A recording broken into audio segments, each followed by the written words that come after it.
وأعد له عذابا عظيما لأنه جهنم شاس زاكي زور بإيش بويا رسول الله صلى الله عليه وسلم يفرمو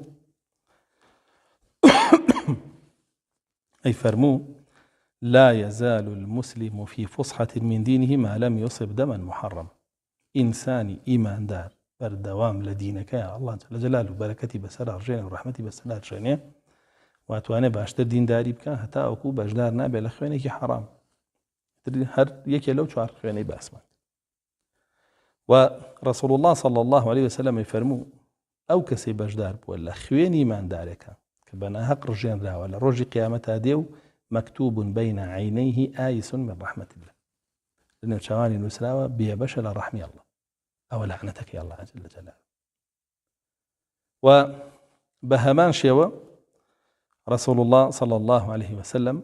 فرمي هدم الكعبة أهون عند الله من قتل كافر بغير حق. هاتو كافر هر كافر هادوش مسلم روخاندني كعبة لا الله أسانتر لا كشتني كافرك بنا حق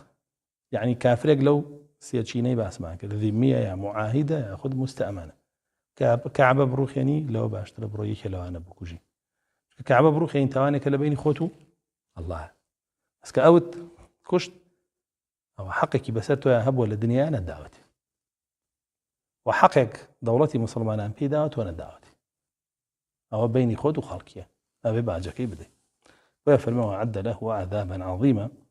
والرواية ترى فرمي من قتل نفسا بغير نفس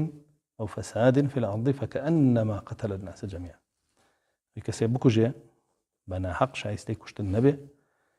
كسي نكشت بيت على بريع بيكوجي توا ياخد بيه فساد بر الله كان سرزوية هر زرر بخلقي بيعني وعزت بوخي جارته فرمكوا هم خلقي كشت بيه طبعا بولا بروي أبيته هو يويك هاني خلقي بدا بكشتن وأو بيبقى قدويك خراب بكشتن بويا رسول الله صلى الله عليه وسلم كباسي كراكاني آدمك فرميتا قيامت هر كسي بكوجي كراكي آدم بشيك لو تاوانا هلقري لبروي أو يكم كسبو سن القتل في الأرض كشتني داهنا لسر ذلك